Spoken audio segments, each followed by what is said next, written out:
अस्सलाम वालेकुम, मैं हूं शाहजेब खानजादा। जाली अकाउंट्स केस में एक और बहुत अहम पेशरफ्त सामने आ गई। जाली अकाउंट्स क्यों बनाए गए, जाली अकाउंट्स कैसे चलाए जाते थे और जाली अकाउंट्स में पैसे किसके और कहां से आते थे। जाली अकाउंट्स की निगरानी करने वाले ओमनी ग्रुप के चीफ फाइनेंशियल अफसर असलम मसूद का एतराफी बयान जीआईटी को मौसूल हो गया है। असलम मसूद ने जीआईटी को बता दिया है कि पैसों की इधर उधर मुंतकली के लिए जाली अकाउंट्स बनाए गए। इन अकाउंट्स में जायदादों का पैसा आता और भत्ते के पैसे मुंतकिल किए जाते थे। ये बहुत अहम बयान है जो पहले से मुश्किलात में घिरी पीपल्स पार्टी की क़यादत को मजीद मुश्किल में डाल सकता है। ओमनी ग्रुप के chief financial officer Aslam Masood ने जबान खोल दी है। उन्होंने एतराफ़ कर लिया है कि जाली अकाउंट्स खोले गए। 23 अक्टूबर को 2018 को ओमनी ग्रुप के चीफ फाइनेंशियल अफसर को इंटरपोल ने जद्दा से गिरफ्तार किया और उसे जाली अकाउंट्स केस से मुतालिक सबसे अहम पेशरफ्त के तौर पर देखा गया। असलम मसूद 1992 से ओमनी ग्रुप से वाबस्ता हैं और ये खुद जाली अकाउंट्स की निगरानी करते थे। जीआईटी का दावा है और अभी तक जाहिर है ये जीआईटी है, अदालती फैसला नहीं है, मगर बड़ा अहम दावा है। असलम मसूद को सुप्रीम कोर्ट मफरूर करार दे चुकी है। जीआईटी को काफी अरसे से असलम मसूद की तलाश थी। इंटरपोल की हिरासत में आने के बाद जीआईटी ने असलम मसूद के नाम पर सवालनामा भेजा। असलम मसूद ने उसका जवाब दे दिया है और ये जवाब जीआईटी को मिल गया है। हमारे जराए के मुताबिक इस जवाब में कई अहम इंकिशाफात किए गए हैं। असलम मसूद ने अपने जवाब में बताया है कि मैं 1992 से ओमनी ग्रुप के साथ काम कर रहा हूं। मैं ग्रुप के तमाम इंतजामी और माली मामलात देखता हूं। मेरे पास एक चपरासी से लेकर डायरेक्टर तक की तमाम जिम्मेदारियां थी। असलम मसूद ने सबसे अहम बयान ये दिया है कि जाली अकाउंट्स इसलिए बनाए जाते थे कि उनके जरिए पैसों की इधर उधर मुंतकली की जा सके। इन अकाउंट्स में चीनी और मशरूबात के पैसे, जायदादों के पैसों की मुंतकली और भत्ते के पैसों की मुंतकली की जाती थी। जराए के मुताबिक असलम मसूद ने मजीद बताया है कि मैं 4 कंपनियों में डायरेक्टर और शेयर होल्डर हूँ। हो सकता है कुछ और कंपनियों में भी मैं डायरेक्टर या शेयर होल्डर हूँ जिनके बारे में मैं खुद भी नहीं जानता। जराए के मुताबिक असलम मसूद ने जीआईटी को जवाब दिया है कि मैंने 2011 से 2012 तक बराह रास्त अनवर मजीद की हिदायत पर चेक्स पर दस्तखत किए। इसके बाद उनके बेटे अब्दुल गनी मजीद की हिदायत पर ऐसा किया। असलम मसूद ने अपने बयान में मजीद बताया कि एग्रो फार्म ठट्टा के नाम से 1 करोड़ 70 लाख रुपए के 3 चेक एवन इंटरनेशनल नामी जाली कंपनी के अकाउंट्स में जमा करवाए गए। उस पर मैंने और नवेद इकबाल नामी शख्स के दस्तखत हैं। अब्दुल गनी मजीद के अहकामात पर ये सारे काम किए ताकि पैसों को छुपाया जा सके। असलम मसूद ने अपने एतराफी बयान में कहा कि मैं ज़ैन मलिक को 2012 से जानता हूं। ज़ैन मलिक मुझे इन कंपनियों के नाम बताता था जिनके नाम पर चेक जमा करवाए जाते थे या करवाने होते थे। असलम मसूद ने जीआईटी को बताया कि उमैर के नाम पर यूनुस कुदवाई की इजाज़त से मोहम्मद आरिफ ने जाली अकाउंट खोला। मैं इस अकाउंट की चेकबुक की निगरानी करता था। असलम मसूद ने अपने बयान में कहा कि समिट और सिंध बैंक में जाली अकाउंट्स इसलिए खोले गए क्योंकि ओमनी ग्रुप के मालिकान के उनके साथ अच्छे ताल्लुकात थे। उन्होंने कहा कि अब्दुल गनी मजीद की हिदायत पर जाली अकाउंट्स के चेक जारी किए जाते थे। असलम मसूद ने मजीद बताया कि जाली अकाउंट्स मेरी हिदायत पर नहीं बल्कि अब्दुल गनी मजीद के अहकामात पर बनाए गए। मैं तो अब्दुल गनी मजीद की हिदायत पर सिर्फ इन अकाउंट्स की निगरानी करता था।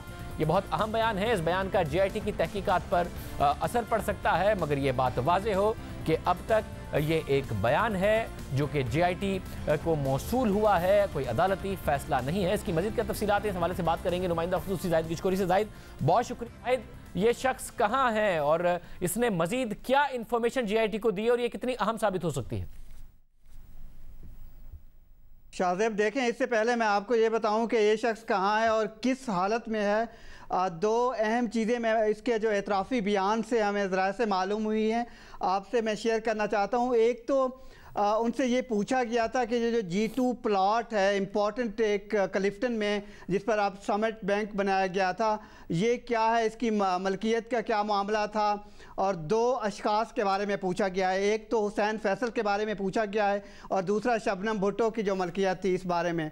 उसका जो उसने जवाब दिया है वो बहुत दिलचस्प है। हो सकता है कि ये एक नई डिबेट ट्रिगर करे क्योंकि जो इस वक्त असलम मसूद ने जो बताया अपने जवाब में उसने कहा कि ये प्लॉट सबसे पहले उस वक्त 1998 में शबनम भुट्टो और सनम भुट्टो, ये बड़ा इंपॉर्टेंट है, मैं स्ट्रेस कर रहा हूँ कि सनम भुट्टो और शबनम भुट्टो ओन करती थी, जबकि JIT की ये फाइंडिंग थी, JIT का ये मानना था कि असल में 2 लोग उसको ऑन कर रहे थे। और ये तमाम नेक्सस का डिटेल से पता चलता है कि 1998 में ये प्लॉट किसकी मलकियत था, फिर 2008 में उसको ट्रांसफ़र किया गया एक फ्रंटमैन के ज़रिए, जो कि ये जो हुसैन फैसल एक स्टूडेंट था, उससे ये इन दोनों के नाम पे प्लॉट था, वो ट्रांसफ़र किया गया उनके नाम पे, फिर मुस्तफ़ा मजीद तक ये पहुंचा और फिर 2012 में ये प्लॉट जो है वो समिट बैंक को मिल गया, जो कि पहले कमर्शियल नहीं था, कमर्शियल बनाया गया।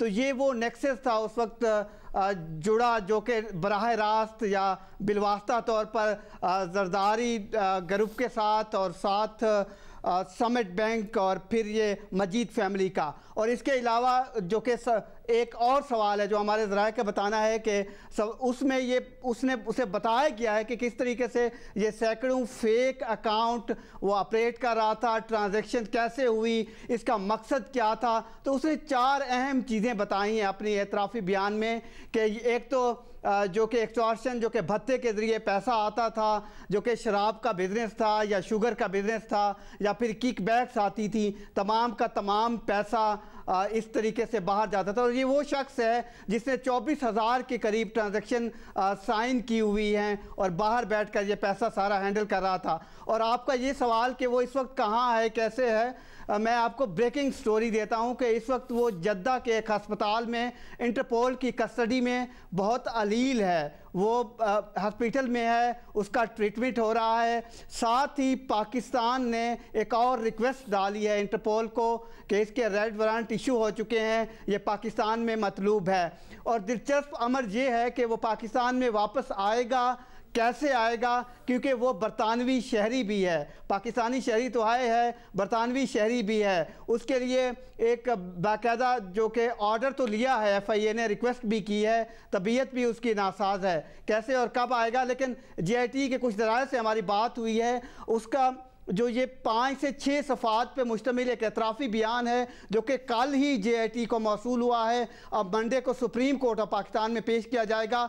इसमें तमाम तर वो इंफॉर्मेशन मौजूद हैं जो JIT को या इन्वेस्टिगेशन डिपार्टमेंट को या दूसरे इदारों को मतलूब हैं। 40 से 50 सवालात हैं, तफसील से जवाबात दिए गए हैं। और उसने ये माना है कि वो एक PN से डायरेक्टर के तौर पर ऑल इन ऑल काम करता रहा है। अपना कैरियर 1992 से मजीद फैमिली के साथ शुरू किया है और साथ साथ एक आदमी जिसने क्लर्क से अपना कैरियर शुरू किया, अब उसकी दुबई में प्रॉपर्टीज़ हैं, दुबई में अली एंड सन बहुत बड़ी कंपनी वो चला रहा है। तो ये वो तमाम तफसीलात हैं जो JIT को लेटेस्ट मासूल हो चुकी हैं, सुप्रीम कोर्ट ऑफ पाकिस्तान में पेश की जाएंगी मंडे को। बहुत शुक्रिया आज़ाद गुशकोरी समझ रहे थे। पीपल्स पार्टी की मरकजी क़यादत हुकूमत पर अब तनकीद कर रही है, हुकूमत मुखालिफ बयानात दिए जा रहे हैं। बेनज़ीर भुट्टो की बरसी के मौके पर गुज़िश्ता रोज़ बिलावल भुट्टो ज़रदारी ने हुकूमत पर कड़ी तनकीद की और हुकूमत को कठपुतली करार दिया। इस तनकीद पर वज़ीर-ए-आज़म इमरान खान का आज बयान सामने आया। वज़ीर-ए-आज़म इमरान खान ने सहाफ़ियों से बात करते हुए कहा कि मनी लॉन्ड्रिंग के खिलाफ मुल्क की तारीख का सबसे बड़ा ऑपरेशन करने जा रहे हैं। सिंध से कल से चीखें आना शुरू हो गई हैं। मैं जितना आज मुतमईन हूँ पहले नहीं था। पाकिस्तान में अब गैर यकीनी सूरत हाल नहीं है। बाद में वज़ीर-ए-आज़म इमरान खान ने दुनिया भर से आए हुए सफ़ीरों की कॉन्फ्रेंस से खिताब करते हुए कहा कि जाली अकाउंट्स पर कल मेरी बड़ी तारीफ हो रही थी, पता लग गया है कि किस लेवल की मनी लॉन्ड्रिंग हुई है। अलबत्ता पीपल्स पार्टी की क़यादत मुतमईन है। पीपल्स पार्टी के शरीक चेयरमैन आसिफ अली जरदारी ने आज घोटकी में अवामी इज्तिमा से खिताब करते हुए कहा कि घबराने की कोई बात नहीं। आपको अगर तकलीफ है इस बात की कि आप इतनी धांधली न करा सके सिंध में जितनी आपने कहीं और कराई, कोशिश करके दोबारा देख लेंगे, इसका भी मुकाबला कर लेंगे। मेरे भाइयों दोस्तों, घबराने की कोई बात नहीं है, किसी चीज से घबराने की कोई बात नहीं हो, ना आपको, ना आपकी क़यादत को, ना आपकी लीडरशिप को, ना आपके वर्करों को कोई डरा सकता है, ना उनको कोई झुका सकता है। पीपल्स पार्टी की अलग क़यादत मुतहरिक है, मुसलसल जलसे जुलूसों से खिताब कर रही है, मीडिया से बात कर रही है। बिलावल भुट्टो ज़रदारी ने भी आज मीडिया से बात करते हुए कहा कि वो मुकाबला करेंगे। JIT जैसी झूठी रिपोर्ट उन्होंने अपनी जिंदगी में नहीं देखी।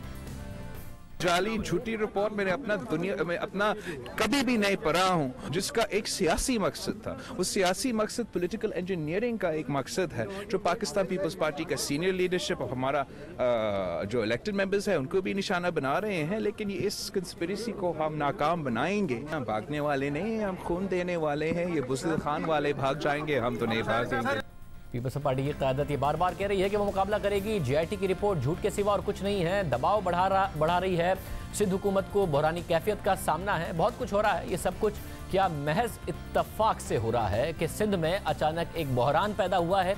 साथ ही तहरीक इंसाफ ने इस ख्वाहिश का इजहार कर दिया है कि वो पीपल्स पार्टी की जगह सिंध में हुकूमत बनाना चाहती है। गवर्नर राज की भी बातें हो रही हैं। इस सब के पीछे क्या हकीकत है? तहरीक इंसाफ की क्या पॉलिसी है? तहरीक इंसाफ से भी पूछेंगे और गवर्नर सिंध इमरान इस्माइल से भी पूछेंगे, जो आज इमरान खान से भी मिले, कि क्या खान साहब ने ऐसी किसी ख्वाहिश का इजहार किया है। एक ब्रेक के बाद। एक तरफ पाकिस्तान पीपल्स पार्टी की आला क़यादत मुश्किल में है। पीपल्स पार्टी के चेयरमैन बिलावल भुट्टो जरदारी, शरीक चेयरमैन आसिफ अली जरदारी और पीपल्स पार्टी की अहम रहनुमा फरियाद तालपुर का नाम ECL में डाल दिया गया है, जिस पर सवाल ये उठ रहा है कि इस बहरानी कैफियत में पीपल्स पार्टी इससे कैसे निकलेगी। तो दूसरी तरफ ऐसा लग रहा है कि सिर्फ पीपल्स पार्टी नहीं, सिंध हुकूमत भी बहरानी कैफियत का शिकार हो गई है, क्योंकि वज़ीर आला सिंध, सूबाई वज़रा और सूबाई ब्यूरोक्रेसी के अहम नाम ECL में डाल दिए गए हैं। क्या यह सब महज इत्तफाक की बात है? क्योंकि अगर सिंध के अहम वज़रा इंक्वायरीज का सामना करेंगे, वज़ीर आला इंक्वायरी का सामना करेंगे, तो सिंध हुकूमत कौन चलाएगा? माजी में नून लीग की आला क़यादत भी मुश्किल में आई थी, मगर पंजाब हुकूमत मुतासिर नहीं हुई थी। वहाँ हुकूमती उमूर चलते रहे थे, मगर सिंध में पार्टी और हुकूमती सतह पर बहरानी कैफियत जन्म ले रही है। वफाकी हुकूमत ने ECL में शामिल किए गए 172 अफराद के नामों की फहरिस्त जारी कर दी है। इस फहरिस्त में सबसे दिलचस्प बात यह है कि वज़ीर आला सिंध मुराद अली शाह का नाम भी शामिल कर लिया गया है। हालांकि गुज़िश्ता रात तक हुकूमत मुराद अली शाह के नाम के हवाले से कोई फैसला नहीं कर सकी थी। हमें हुकूमती ज़राए ने यह बात कन्फर्म की थी कि इस हवाले से सोच रहे हैं, गौर हो रहा है। फिर मुराद अली शाह साहब वज़ीर आला सिंध हमारे प्रोग्राम में आए और उन्होंने कहा कि सोच क्यों रहे हैं, मेरा नाम डाल दें अगर डालना चाहते हैं, मुझसे बाहर जाने का कोई शौक नहीं। और फिर अचानक रातों रात मुराद अली शाह का नाम भी ECL की फहरिस्त में शामिल कर दिया गया। अब ये इसलिए अहम है कि वो न सिर्फ सूबे के वज़ीर आला हैं, बल्कि उनके पास कई अहम वजारतों का पोर्टफोलियो भी है। इसके अलावा सिंध के दो वज़रा, वज़ीर बराए तवानाई इम्तियाज़ शेख और वज़ीर बराए excise and taxation Mukesh Chawla का नाम भी ECL में डाल दिया गया है। ECL में सिंध के साबिक वज़ीर आला और मौजूदा रुकने सिंध असेंबली कायम अली शाह, अली नवाज महर और साबिक वज़ीर दाखिला सुहेल अनवर सियाल का नाम भी शामिल है। अब ये बात बड़ी अहम है कि क्या कायम अली शाह को GIT ने बुलाया, नहीं बुलाया, तो किस बुनियाद पर ECL में डाल दिया? मुराद अली शाह को अगर GIT ने नहीं बुलाया, इंक्वायरी नहीं की, तो किस बुनियाद पर नाम ECL में डाल दिया गया? इसके अलावा सिंध के कम अज़ कम 4 अहम ब्यूरोक्रेट्स के नाम भी ECL में डाल दिए गए हैं। इसके अलावा ACCP के साबिक कायम मकाम चेयरमैन ताहिर महमूद, ACCP के एग्जीक्यूटिव डायरेक्टर आबिद हुसैन और अली अजीम अकरम के नाम भी ECL में डाल दिए गए हैं। अगर ये सब अफसरान इंक्वायरीज का सामना करेंगे तो बहरानी कैफियत का सामना करना पड़ सकता है। महज इत्तफाक की बात यह है कि जहां बहरानी कैफियत के खदशात जन्म ले रहे हैं, वहां ना सिर्फ सिंध में गवर्नर राज लगने का चर्चा शुरू हो गया है, बल्कि तहरीक इंसाफ के रहनुमा खुर्रम शेर जमान ने सिंध हुकूमत संभालने की ख्वाहिश का इजहार भी कर दिया है। पाकिस्तान तहरीक इंसाफ सूबे सिंध के अंदर हुकूमत बनाने जा रही है। आप तैयारी कर लें, पूरा सूबा सिंध तैयारी कर ले। हम इस मिशन के ऊपर निकल चुके हैं कि इस करप्ट टोले को, जिसने इस सूबे को बर्बाद किया है, जिसने इस सूबे में रहने वाले लोगों को भुट्टो साहब के नाम के ऊपर इन्होंने लूटा है, हम इनका खात्मा करेंगे। हम ये इंतज़ार नहीं कर सकते कि ये 5 साल अपना पूरा करें। ये इंतज़ार अब नहीं किया जा सकता। जो रास्ता इख्तियार किया जा सकता है वो हम रास्ता इख्तियार करेंगे और इनकी हुकूमत को हम गिराएंगे।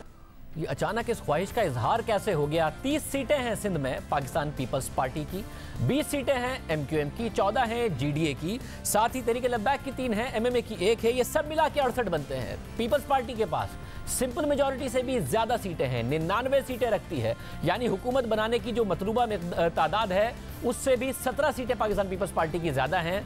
क्या फॉरवर्ड ब्लॉक बनाने की तैयारी कर रही है पाकिस्तान तहरीक इंसाफ, जो हुकूमत में आने की तैयारी की बात कर रहे हैं खुर्रम शेर जमान? सिर्फ यही नहीं, बल्कि खुर्रम शेर जमान और वफाकी वजीर रेलवे शेख रशीद ने वजीर आला सिंध के इस्तीफे का मुतालबा भी कर दिया है। वजीर आला सिंध से इस्तीफे का मुतालबा हो रहा है, मगर पीपल्स पार्टी की आला क़यादत अब भी मुतमईन है। और आज बिलावल भुट्टो जरदारी ने मुराद अली शाह पर मुकम्मल एतमाद का इजहार किया। मुराद अली शाह साहब जो है, मेरा 100% कॉन्फिडेंस है मुराद अली शाह साहब में। मैं समझता हूँ कि इस मुल्क का सबसे पॉपुलर वज़ीर आला है, वो सबसे नौजवान वज़ीर आला है, तालीम याफ्ता है, बाहर से पढ़ के आया है, बाहर काम करके वापस आया है इसका अपना मुल्क का खिदमत करने के लिए। और जिस तेज़ी से डेवलपमेंट का काम पे फोकस हो रहा है, सेहत के काम पर फोकस हो रहा है, मैं समझता हूँ कि मुराद अली शाह साहब सिंध का बेहतरीन चीफ मिनिस्टर है। अब पूरा का पूरा असेंबली उठा के देखे और मुराद अली शाह साहब जो है वो सिंध का बेहतरीन चीफ मिनिस्टर है। बिलावल भुट्टो जरदारी भरपूर एतमाद का इजहार कर रहे हैं, मगर चाहे वफाक में शेख रशीद हों या सिंध में तहरीक इंसाफ के रहनुमा हों, वो इस्तीफे का मुतालबा कर रहे हैं। मैं एक बात अभी चाहता हूँ कि मुराद अली शाह साहब को मुस्ताफ़ी हो जाना चाहिए। शर्म है भी कोई चीज़ होती है। इतना बड़ा गंद निकला है, इतना बड़ा कचरा निकला है, इतना बड़ा बदबूदार मटीरियल निकला है कि आज जुल्फ़कार अली भुट्टो की कब्र भी जो है वो आंसू बहा रही होगी। GIT रिपोर्ट के बाद हम समझते हैं कि अब सिंध हुकूमत के पास कोई जवाज़ रहता नहीं है कि सूबे सिंध के अंदर वो हुकूमत करे। पाकिस्तान तहरीक इंसाफ आज डिमांड कर रही है कि मुराद अली शाह साहब जो हैं वो फौरी तौर पर अपना इस्तीफ़ा दें। वफाक में तहरीक इंसाफ की हुकूमत है, पंजाब और खैबर पख्तूनख्वा में भी तहरीक इंसाफ की हुकूमत है, बलूचिस्तान में तहरीक इंसाफ मखलूत हुकूमत का हिस्सा है। तो क्या अब उसकी नजरें सिंध पर जमी हैं? क्या ये महज इत्तफाक की बात है कि एक हुकूमत जो तहरीक इंसाफ के बगैर चल रही है वहां बहरानी कैफियत आ रही है क्योंकि पंजाब में वजीर आला सुप्रीम कोर्ट में पेश हुए, उन पर पुलिस में मुदाखलत का इल्जाम लगा।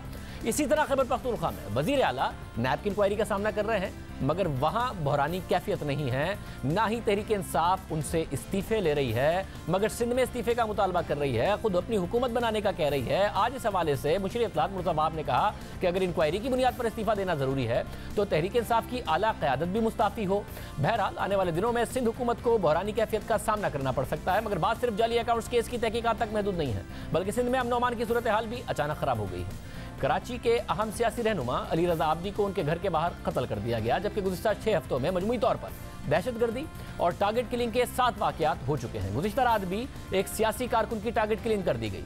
पीपल्स पार्टी की क़यादत और सिंध हुकूमत के लिए एक बहरानी कैफियत ख़त्म नहीं होती और दूसरी जन्म ले लेती है, और सिंध में ये ख़ास तौर पर पैदा हो रही है। सिंपल मेजॉरिटी है, खुद इलेक्शन पाकिस्तान पीपल्स पार्टी जीत के आई है, मगर बातें गवर्नर राज की और तहरीक इंसाफ की हुकूमत की हो रही हैं।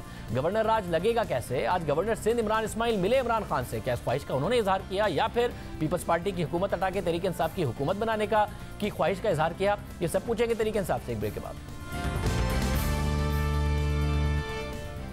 सिंध में गवर्नर राज लगने की अफवाहें हैं। पाकिस्तान पीपल्स पार्टी इल्जाम लगा रही है कि वफाक के सिंध में इरादे ठीक नहीं है वफाकी हुकूमत के। साथ ही तहरीक इंसाफ की सिंध की क़यादत में खुर्रम जमान ने दावा कर दिया है कि अब तहरीक इंसाफ सिंध में हुकूमत बनाने जा रही है।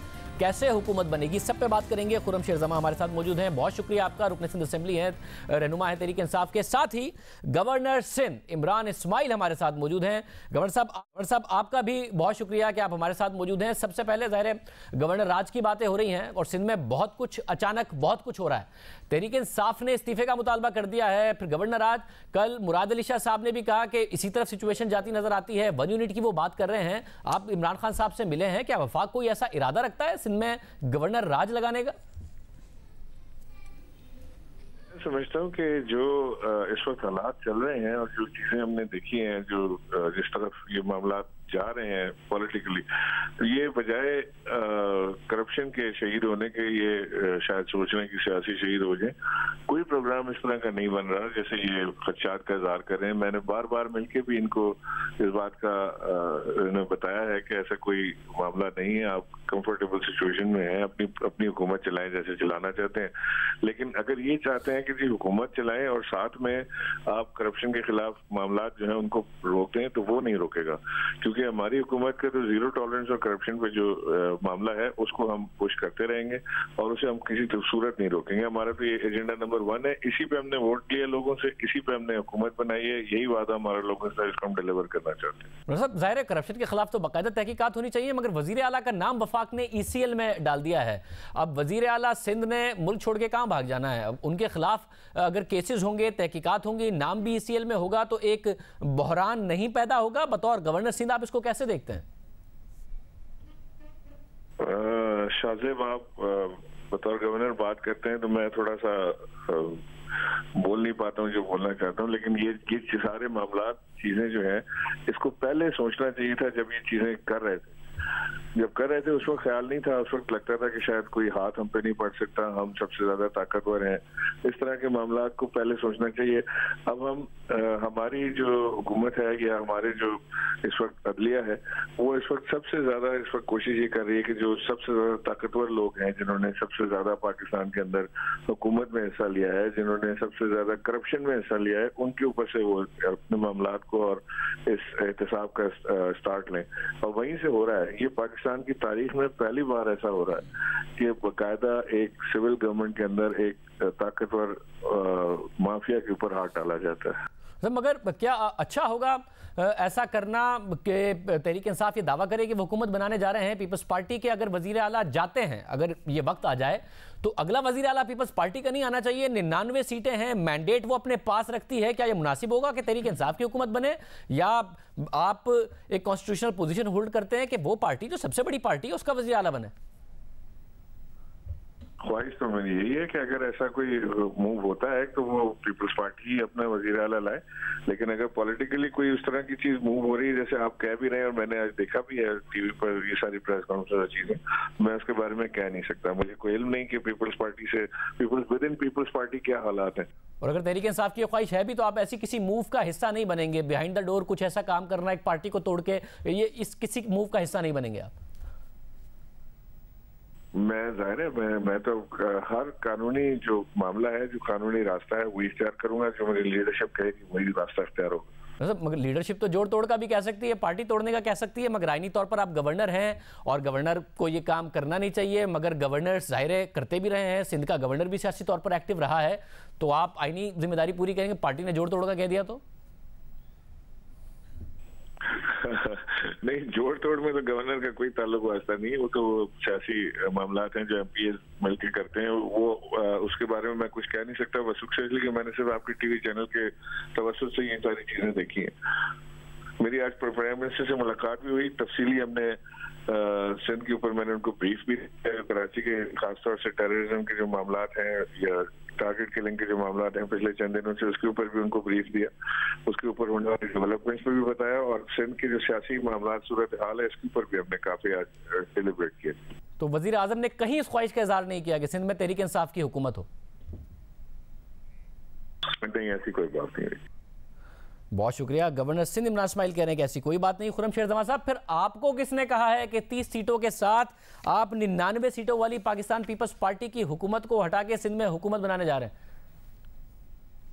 अच्छा शाहजेब, देखिए, now it's written on the wall. जब दुनिया भर में आप देखेंगे, जब हुकूमती नुमाइंदे परफॉर्मेंस के बजाय अगर करप्शन के अंदर लग जाते हैं तो तख्ता तो उनका उलटता ही है। और बिल्कुल गवर्नर साहब तो सियासी बात नहीं करेंगे, लेकिन मैं तो डेफिनेटली सियासी बात करूंगा, और तख्ता तो इनका ये खुद ही उलट रहा है। देखिए ना कि जिस तरीके से मामला जीआईटी के चल रहे हैं, जरदारी साहब के आगे मामला चल रहे हैं, ये पीपल्स पार्टी शाहजेब ये बेनज़ीर भुट्टो की या जुल्फ़िकार अली भुट्टो साहब की नहीं है, ये जरदारी साहब की पीपल्स पार्टी है। मुझे नहीं पता कि it is written on the wall और नॉट, मगर जो लिखा हुआ है मैं आपको बता दूं, लिखा हुआ यह है, असेंबली में लिखा हुआ यह है कि 99 सीटें हैं पाकिस्तान पीपल्स पार्टी की जीत के आई है। 30 सीटें हैं पीटीआई की, एमक्यूएम को, जीडीए को, तहरीक बैक को, एमएमए को भी मिला रहे तो 68 बनती है। 85 चाहिए हुकूमत बनाने के लिए, 17 कम है। पीपल्स पार्टी में क्या फॉरवर्ड ब्लॉक बनाएंगे आप? That doesn't make any difference. देखिए शाहजेब, हमारे पास इस वक्त जो मेजॉरिटी मौजूद है वो है मेरे ख्याल से 64। ऑल टुगेदर हमें 18 या 20 सीटों की जरूरत है। 20 से 22 एमपीज इनके वो हैं जो हमारे साथ राब्ते में और इस परेशानी के आलम में हैं कि अगर जरदारी साहब अरेस्ट हो जाते हैं इनका पीछे क्या बनेगा। क्योंकि देखिए ये पूरी ट्रेल चल रही है, कुछ एक शख्स नहीं है जरदारी साहब, इनके पीछे मुराद अली शाह है, मुराद अली शाह के पीछे और बेशुमार लोग हैं। आप ये कह रहे हैं, ये बड़ी अहम बात है खुर्रम साहब, आप कह रहे हैं कि पीपल्स पार्टी में फॉरवर्ड ब्लॉक बना के तहरीक इंसाफ इस वक्त हुकूमत बनाने की तैयारी कर रही है सिंध में। मैंने आपसे बताया ना कि हम तैयारी नहीं कर रहे हैं, इनकी तैयारी हो चुकी है। क्योंकि जो हालात इस वक्त पीपल्स पार्टी की चल रही हैं, जो चीज़ें रिवील हुई हैं, इनके अंदर ही आपस के अंदर बहुत ज़्यादा परेशानी का आलम है। बिलावल भुट्टो ने कैटेगोरिकली कहा कि ऐसा कुछ नहीं हो रहा हमारी पार्टी में। बिलावल भुट्टो जरदारी ने कैटेगोरिकली कहा ऐसा कुछ नहीं हो रहा हमारी पार्टी में, कोई फॉरवर्ड ब्लॉक नहीं। देखिए डेफिनेटली बिलावल भुट्टो जरदारी साहब हो गए या जरदारी साहब इटसेल्फ हो गए, वो कभी इन चीज़ों को थोड़ी मानेंगे। लेकिन अगर अंदर के आप हालात देखें, बहुत ज़्यादा ख़राब है। जेलों के अंदर कोई चक्कियाँ पीसना नहीं चाहता है, किसी को शौक नहीं कि जरदारी साहब के साथ जाएँ और 10, 11 साल, 12 साल गुजारें। जो लोग ऐसे हैं हैं, जिन्होंने करप्शन नहीं की है, जो इन्वॉल्व नहीं है, वो इन सारी चीजों से दूर रहना चाहते हैं। हमारे साथ रास्ते में हैं। के साथ ये तो आपने पूरी बोलते रहे, पिछले 6 साल बोलते रहे। सब पूरी जेआईटी को कंट्रोवर्शियल कर देंगे। 3 सूबों में आपकी हुकूमत है, मरकज में आपकी हुकूमत है, एक जहां नहीं है वहां तो फिर क्या ये जो जेआईटी और ये सारे के सारे मामलात हैं, पीपल्स पार्टी को आप ये कहने का मौका देंगे कि हमसे हुकूमत छीनने के लिए और तहरीक इंसाफ को हुकूमत थमाने के लिए ये सारा का सारा मामला हमारे खिलाफ किया गया? शाहज़ेब, मैं आपसे सवाल करता हूं कि आपकी एज अ पाकिस्तानी क्या प्रायोरिटी होगी? आपकी प्रायोरिटी ये होगी कि 99 सीट्स वाले बैठे रहें, करप्शन करते रहें, मुल्क को लूटते रहें, अरबों रुपए की बेज़ाब्तियां होते रहें, ऑडिटर जनरल किताबें छापते रहें और हम खाली ये देखें? एज अ पाकिस्तानी, क्योंकि सवाल आपने पूछा एज अ पाकिस्तानी मेरी ख्वाहिश होगी कि इदारे अपना काम करें, करप्शन पर क्रैक डाउन करें, मगर एक डेमोक्रेटिकली इलेक्टेड अगर हुकूमत है 99 सीटों वाली, मुझे पसंद हो ना पसंद हो, आपको पसंद हो ना पसंद हो, उसे मैंडेट मिला है तो उसे हुकूमत करने का पूरा इख्तियार होना चाहिए। जैसे आपको मरकज में इख्तियार है, जैसे आपको खैबर पख्तूनख्वा में इख्तियार है। ये मुल्क डेमोक्रेसी से चलेगा, ख्वाहिशात पर तो नहीं चलेगा, और डेमोक्रेसी में जो रिटन चीज़ और कॉन्स्टिट्यूशन में उसके हिसाब से चलेगा। आपकी राय हो सकती है, मेरी राय बिल्कुल नहीं है। मेरे ख्याल से अवाम की राय अलग है। अवाम के पास जाएं, अवाम से पूछें अगर एक सियासी जमात अरबों रुपए की करप्शन करे तो क्या उनके पास वो इख्तियार रहता है कि वो बैठे ऐवानों के अंदर 4 महीने पहले जीत के आए हैं जो इलेक्शन में साजी करें, 4 महीने पहले इलेक्शन जीत के आए हैं, पॉसिबल 4 महीने पहले इलेक्शन जीत के आए हैं ये खुर्रम शेर साहब, अवामी से जीत के आए हैं, अवामी से वोट लेकर इलेक्शन जीत कर आए हैं। लेकिन जो चीजें रिवील हुई वो पिछले 11 साल की हुई हैं। 11 साल से हुकूमत के अंदर हैं, 1970 से 5वीं दफा आए और जो हालात सूबे सिंध के हैं वो दिन ब दिन अभी जेआईटी के हद तक रिवील हुई है, किसी अदालती फैसले में प्रूव नहीं हुई है। और आप अगर ये काम करेंगे कि एक पार्टी में फॉरवर्ड ब्लॉक बनाएंगे तो क्या बहुत काबिल फख्र काम होगा पाकिस्तान तहरीक इंसाफ के लिए। आपके साथ ये पंजाब में हुआ तो आपके लिए बहुत काबिल कबूल काम होगा ये। अगर मैं आपसे कहूं कि हम बनाने नहीं जा रहे और उनके लोग खुद हमें अप्रोच कर रहे हैं तो उसके बारे में आप क्या कहेंगे?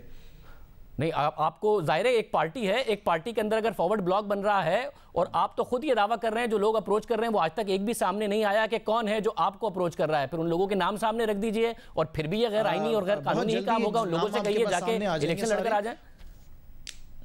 बहुत जल्द ये सारे नाम आपके सामने आ जाएंगे। लेकिन मैं आपसे बता दूं कि पाकिस्तान तहरीक इंसाफ जिस मैंडेट के ऊपर जीत कर हुकूमत में आई है वो मैंडेट वो यही था कि हमने करप्शन का खात्मा करना है। करप्शन का खात्मा करने के लिए जो रास्ता, आईनी रास्ता पाकिस्तान तहरीक इंसाफ को इख्तियार करना पड़ा, वो मुझे नहीं पता कि तहरीक इंसाफ डेमोक्रेसी को किस तरीके से एक्सप्लेन करती है। आपने ये मैंडेट आपने जरूर कहा कि हमें दें अवाम करप्शन के खिलाफ, मगर आपको मरकज में मिला, सिंध में नहीं मिला मैंडेट। मैंडेट इसको कहते हैं कि आपको वोट कितने मिले, उस वोट की बुनियाद पर सीटें कितनी मिली, असेंबली में आप फिर हुकूमत बनाने में, इसको मैंडेट कहते हैं। मैंडेट ये नहीं है कि जिस दूसरी पार्टी को हुकूमत मिली उसके भी एमपीएस पकड़ो और हुकूमत बना लो क्योंकि अवाम ने हमें ये मैंडेट दिया। ये मैंडेट नहीं होता सर डेमोक्रेसी में। जो चीज़ें शाहज़ेब आज रिवील हुई हैं, अगर आज से ही 4 से 5 महीने पहले रिवील हो जाती तो मैं आपको बताऊं कि सिंध की आवाम ने कभी उनको वोट नहीं देना था। जिस तरीके से मामलात आगे चल रहे हैं, आगे पेशियां शुरू होंगी, मैं आपसे बता दूं कि दिन ब दिन नफरतें बढ़ती जाएंगी इस जमात के लिए। ये जमात मौजूद है, कह रहे हैं कि खुद पीटीआई के लोग हैं। बिलावल भुट्टो ज़रदारी इसको डिनाई कर रहे हैं, मगर खुर्रम शेर जमा कॉन्फिडेंट है कि वो हुकूमत बनाने जा रहे हैं। प्रोग्राम में एक ब्रेक शामिल करते हैं, जरदारी साहब के हवाले से मजीद मामला इन पर बात करेंगे एक ब्रेक के बाद। पीपल्स पार्टी एक बार फिर से मुजाहिमत की सियासत की तरफ लौटने का दावा कर रही है, क्योंकि ऐसा लग रहा है कि पीपल्स पार्टी ने समझौते करके देख लिए, वो काम नहीं आए, इसलिए अब फिर अपने मौक़िफ़ की तरफ लौट रही है। पीपल्स पार्टी की आला क़यादत समझ चुकी है कि समझौते काम नहीं आए। जाली अकाउंट्स केस में जेआईटी की रिपोर्ट भी ये बात वाज़ेह कर रही है, इसलिए कुछ दिनों से पीपल्स पार्टी सख्त ज़बान इस्तेमाल कर रही है और इदारों के खिलाफ सख्त ज़बान इस्तेमाल हो रही है। अब पीपल्स पार्टी अपने एक और पुराने मौक़िफ़ पर वापस आ गई है। आज मीडिया से बात करते हुए बिलावल भुट्टो ज़रदारी ने कहा कि उनका एहतसाब हो रहा है तो जजेस और जर्नेलों का एहतसाब क्यों नहीं हो सकता। जो भी बिल आएगा ना, मैं समझता हूँ कि पाकिस्तान पीपल्स पार्टी अगर इस बिल का साथ देगी तो हमें इंसिस्ट करना चाहिए कि अक्रॉस द बोर्ड अकाउंटेबिलिटी हो। कोई मुकद्दस काई नहीं होना चाहिए, हर इदारा का अकाउंटेबिलिटी होना चाहिए। अगर मेरा अकाउंटेबिलिटी 1 साल से शुरू हो सकता है और 6 साल से शुरू हो सकता है, फिर कोई मुकद्दस काई नहीं होना चाहिए। ये कैसे हो सकता है कि जिन जनरलों का स्विस अकाउंट्स निकलते हैं उनके लिए NRO है, जहांगीर तरीन के लिए NRO है, अलीमा खान के लिए NRO है, जिन जजेस का पनामा अकाउंट्स निकले हैं उनके लिए NRO है, मगर जो अपोजिशन में है उनके लिए इंतकामी रवैया चल रहा है। ये पीपल्स पार्टी का पुराना मुतालबा था, बल्कि सेनेट में ये बिल पीपल्स पार्टी ही के रुकन ने पेश किया था, मगर फिर अचानक नवंबर 2017 में पीपल्स पार्टी इस तजवीज़ से पीछे हट गई, जिससे खुद उसकी अपनी पार्टी के रहनुमा फरूतुल्लाह बाबर भी नाराज हो गए। और उन्होंने सेनेट की कायमा कमेटी की रुकनियत से इस्तीफा भी दे दिया। लेकिन अब फिर पीपल्स पार्टी ने नए एहतसाब कवानीन में जजेस और जर्नलों के एहतसाब का मुतालबा शामिल करने का कह दिया है। इस तरह पीपल्स पार्टी ने एक और मौक़िफ़ भी तब्दील किया है। हालांकि उस जमाने में जब इस्तीफा दिया तो फरदुल्ला बाबर के साथ कोई नहीं खड़ा हुआ और बाद में फरदुल्ला बाबर को सेनेट का टिकट भी नहीं दिया गया। 26 दिसंबर को पार्टी की सेंट्रल एग्जीक्यूटिव काउंसिल के इजलास के बाद पीपल्स पार्टी के रहनुमा फरदुल्ला बाबर ने अपनी ट्वीट में कहा कि अब मिलिट्री कोर्ट्स की मुद्दत में मजीद तोसी की हिमायत नहीं की जाएगी। साने आर्मी पब्लिक स्कूल पेशावर के बाद तमाम सियासी जमातों ने दिसंबर 2014 में फौजी अदालतों के क़याम का फैसला किया था और फिर दिसंबर 2016 में फौजी अदालतों को 2 साल की मजीद तोसी दी गई थी। अब जनवरी 2019 में ये तोसी भी खत्म हो रही है और हुकूमत चाहती है कि फौजी अदालतों में मजीद 2 साल की तोसी दी जाए, मगर पीपल्स पार्टी ने इस तोसी की हिमायत से इनकार कर दिया है और हुकूमत को कह दिया है कि अपोजिशन की मदद उन्हें इस तरीके से पीपल्स पार्टी की नहीं मिलेगी, वरना तोसी मुमकिन भी नहीं हो सकेगी। माजी में पीपल्स पार्टी ने मिलिट्री कोर्ट्स की हिमायत की थी तो उस वक्त रजा रब्बानी ने बिल की हिमायत करने पर ऐवान में शर्मिंदगी का इजहार किया था और कहा कि वो शर्मिंदा है मगर उनका वोट पार्टी की अमानत है, इसलिए वो वोट दे रहे हैं। ये सिर्फ दो समझौते ही नहीं है, समझौतों की एक तवील फहरिस्त है जो 2015 से 2017 के दरमियान किए गए। पीपल्स पार्टी ने इदारों के हवाले से सख्त मौक़िफ़ रखने वाले, जैसे कि हमने बताया, फरदुल्ला बाबर को सेनेट का टिकट ही नहीं दिया, मगर अब यही फरदुल्ला बाबर पीपल्स पार्टी की अहम प्रेस कॉन्फ्रेंसेस करते दिखाई दे रहे हैं, ट्वीट्स में अहम पीपल्स पार्टी की पोजीशन लेते दिखाई दे रहे हैं। फिर रज़ा रब्बानी को सेनेट का टिकट तो दे दिया मगर उन्हें चेयरमैन सेनेट नहीं बनाया। हालांकि नून लीग ने यह पेशकश की थी कि अगर पीपल्स पार्टी रज़ा रब्बानी को चेयरमैन सेनेट का उम्मीदवार लाती है तो वो उसकी हिमायत करेगी। पीपल्स पार्टी राजी हो जाती तो नून लीग के साथ मिलकर आसानी से चेयरमैन सेनेट ले आती, मगर पीपल्स पार्टी ने तहरीक इंसाफ का साथ दिया, डिप्टी चेयरमैन सेनेट ले आई, संजरानी साहब को चेयरमैन सेनेट बना दिया। बलूचिस्तान में हुकूमत की तब्दीली से लेकर वहां से सेनेट के आज़ाद अरकान के इंतखाब और उसके बाद चेयरमैन सेनेट के इंतखाब तक पीपल्स पार्टी समझौते करते दिखाई दी और तो और इन ही दिनों में पीपल्स पार्टी नून लीग हुकूमत के खात्मे का मुतालबा करने वाली जमातों के साथ खड़ी हो गई। दिसंबर 2017 में आसिफ जरदारी पाकिस्तान अवामी तहरीक के जलसे में चले गए और उन दिनों ये बातें भी हुई कि पीपल्स पार्टी और तहरीक इंसाफ एक एजेंडे पर काम कर रही हैं। मरियम नवाज अपने इंटरव्यू में कह चुकी हैं कि जरदारी साहब इस्तेमाल हो रहे हैं। इंतखाबात के बाद भी पीपल्स पार्टी का मौक़िफ़ मुख्तलिफ रहा। इंतखाबात के बाद पीपल्स पार्टी ने धांधली का इल्ज़ाम तो लगाया मगर फिर भी मुश्तरका अपोजिशन से दूर रही। वज़ारत उज़्मा के लिए नून लीग के उम्मीदवार शहबाज शरीफ की हिमायत नहीं की। पूरी अपोजिशन एक तरफ थी, पीपल्स पार्टी दूसरी तरफ थी। इस तरह पीपल्स पार्टी अपोजिशन जमातों की तमाम तर कोशिशों के बावजूद अपना सदारती उम्मीदवार लाई। अब अचानक पीपल्स पार्टी एक अलग पोजीशन में चली गई है। मुजीबुर रहमान शामी साहब मौजूद है। शामी साहब बहुत शुक्रिया, जो पीपल्स पार्टी का बदलता रवैया इस पर भी बात करेंगे, मगर उससे पहले ये अचानक तहरीक इंसाफ की तरफ से सिंध में हुकूमत बनाने की ख्वाहिश का इजहार कर रहे हैं। हमारे नंबर हैं फॉरवर्ड ब्लॉक की बातें। आपको लगता है कि ये सब अचानक ही हो रहा है? हालात भी ख़राब हुए, फिर JIT आ गई, फिर उसमें मुराद अली शाह साहब जिनका इंटरव्यू नहीं किया गया वो भी आ गए, काबीना ब्यूरोक्रेसी, ये अचानक आपको लगता है सिंध हुकूमत खतरे में पड़ गई है? देखिए शाहदेव साहब बहुत शुक्रिया। सिंध हुकूमत इस वक्त तो ख़तरे में नज़र नहीं आती और PTI के पास यानी ये अक्सरियत बनाने के लिए यानी बहुत कुछ उसे करना पड़ेगा, बड़े पापड़ बेलना पड़ेंगे और उससे सूरत हाल बड़ी ख़राब होगी। आप देखें कि मुराद अली शाह साहब हैं और कायम अली शाह साहब और कुछ दूसरे, मैं जहाँ तक मुझे याद पड़ता है JIT ने इनमें से किसी को भी तलब नहीं किया और मैं ये समझने से कासिर हूँ कि जिन लोगों को तलब ही नहीं किया गया, उनका मौक़िफ़ ही मालूम नहीं किया गया, उनको मुल्ज़िम कैसे बना दिया गया और फिर उनके नाम ECL में कैसे डाल दिए गए या उसकी सिफारिश कर दी गई या उसकी मंजूरी कर दी गई।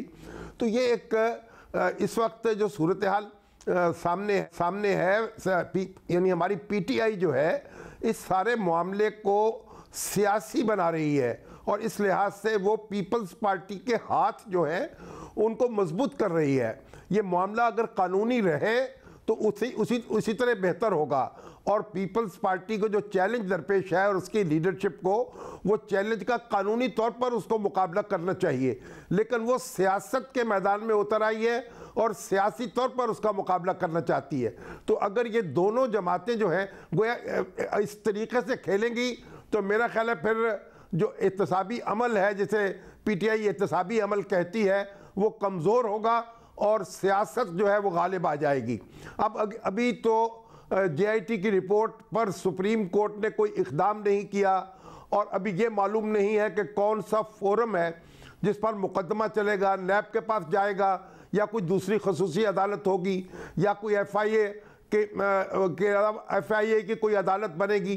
तो देखने की बात यह है कि जब ये सारा प्रोसेस जारी है तो इतनी तेज़ रफ्तारी के साथ इक़दामात करने की और सियासी दंगल जो है उसमें उतरने की ज़रूरत क्या है हुकूमत को, और ये जो तेज़ी है ज़रूरत से ज़्यादा ये उसके मौक़िफ़ को कमज़ोर कर देगी और इससे बहुत एक फसाद जो है उसका दरवाज़ा खुल जाएगा, मुझे ऐसा मालूम होता है। साथ में ये ज़रदारी साहब का रवैया अचानक बदल गया है। ऐसा नहीं है कि उन्होंने पहले समझौते किए नहीं, बलूचिस्तान में नून लीग की हुकूमत गिराना हो, अपना चेयरमैन सेनेट ना बनाना हो नून लीग की ऑफर के बावजूद, संजरानी साहब को बनाना हो, फरतुल्लाह बाबर साहब ने एहतसाब कानून की उस जमाने में बात की कि जदीद जरडेलो का भी नाम हो, तो पीपल्स पार्टी पीछे हट गई, फरतुल्लाह बाबर को रिजाइन करना पड़ा, फरतुल्लाह बाबर को सेनेट का टिकट नहीं दिया, रजा रब्बानी को चेयरमैन सेनेट नहीं बनाया।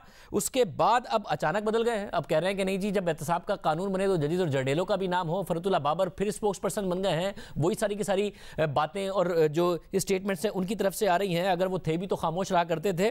तो कॉम्प्रोमाइजेस तो बहुत किए, मगर क्या आपको लगता है कि बैक टू स्क्वायर वन इसलिए आ गई कि पीपल्स पार्टी को ज़रदारी साहब को समझ में आ गया फायदा कोई नहीं हुआ उन्हें कॉम्प्रोमाइजेस करने का और सिर्फ तनकीद ही उन्होंने समेटी और हालात अब वही हो गए दोबारा? शाहजेब साहब, वो ख्वाजा मीर दर्द का शेर है कि उस लब ने न की मसीह आई, हमने 100 तरह से मर देखा। तो पीपल्स पार्टी ने अपनी मुश्किलात में इजाफा किया है और मुस्लिम लीग नून और पीपल्स पार्टी दोनों जो हैं इन्होंने कोई वाज़ेह मौक़िफ़ इख्तियार नहीं किया। एक वक्त में एक बात कही, दूसरे वक्त में दूसरी बात कही, जब स्टैंड लेने का वक्त आया तो पसपा हो गई और जब पसपा होने का वक्त आया तो मौक़िफ़ इख्तियार कर लिया।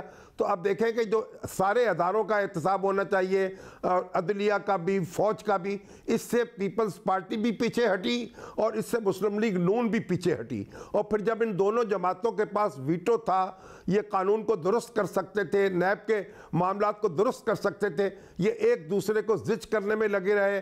अब इनकी पुरानी तकरीरें आप पढ़ें तो आज हंसी आती है और मालूम होता है कि ये अपने ही जाल में फंसे हुए हैं। जो इन्होंने जाल फैलाए थे दूसरों के लिए या गड़े खोदे थे दूसरों के लिए, अब उसमें यक के बाद दीगरे गिरते चले जा रहे हैं। बहुत शुक्रिया। शामी साहब कह रहे हैं जब पीपल्स पार्टी पर मुश्किल टाइम था तो पीपल्स पार्टी यही नून लीग को कहती थी, जब नून लीग पर मुश्किल टाइम था तो मरियम नवाज जरदारी साहब को क्या कह रही थी? जरा सुनिए। You reach out to Zardari साहब for this because the other day he was saying मियाँ साहब को जेल में होना चाहिए था, मुस्लिम लीग नून से कोई बात नहीं करेंगे, और आपने कहा ये ज़बान जरदारी साहब की नहीं है। और कह रहा है जरदारी साहब के मुंह में जरदारी साहब की ज़बान नहीं होगी तो किसकी होगी? इतने सादा तो आप भी नहीं हैं। मैं क्या करूँगी, मैं तो सादा हूँ। मैं तो आपके पास इंटरव्यू इसीलिए लेने आया हूँ कि सवालों के जवाब मिल जाए। मगर ये कि उनसे इस तरह की बात एक्सपेक्ट करना, मैं अभी I am in a fix, मुझे समझ नहीं आ रही कि जो लोग खुशी खुशी इस्तेमाल हो रहे हैं, अभी तो वो बहुत खुशी खुशी नवाज़ शरीफ को गिराने की कोशिश में इस्तेमाल हो रहे हैं, लेकिन उनको ये समझ आनी चाहिए, उनको ये समझ आनी चाहिए कि नवाज़ शरीफ, वो आपने नहीं बताया, नवाज़ शरीफ साहब फिर भी एक्सेप्टेबल हैं, कुछ लोगों की तो एक्सेप्टेबिलिटी है ही नहीं। तो आप सोचें कि जब नवाज़ शरीफ से फरागत हो जाएगी लोगों को, वो बाकियों के साथ क्या हाल होगा। इजाज़त दीजिए।